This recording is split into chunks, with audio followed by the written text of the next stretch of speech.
Thank you for purchasing from the Clock Peddler. This tutorial will show you the proper way to unpack, set up, and run your Ansonia Parlor clock.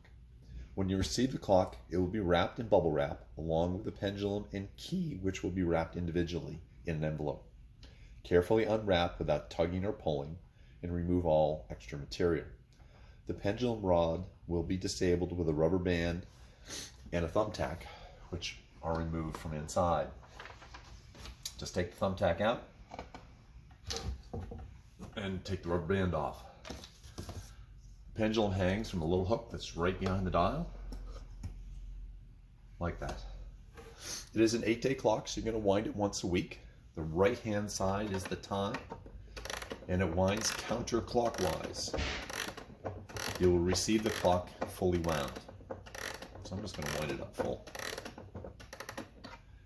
The left-hand side is the strike, and that winds clockwise. If you want to think, they both wind towards the center.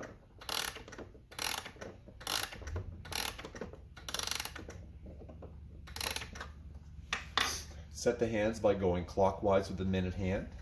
As you approach a half hour, slow down, allow it to preset, and strike. And then move on to the hour.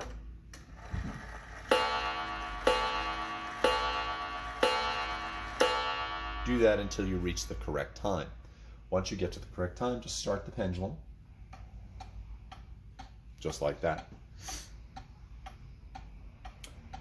Now the clock's keeping very good time, but if you do need to adjust the timing, that's done on the pendulum. There's a small nut at the bottom. By raising the pendulum bob up with the nut, you'll make it run faster. By turning it the other way and lowering it, will make it run slower. Just turn the nut to raise or lower it.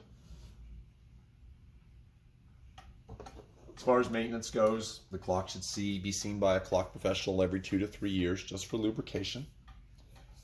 And there's not a lot of maintenance. I hope you will enjoy your clock and visit our Etsy shop again.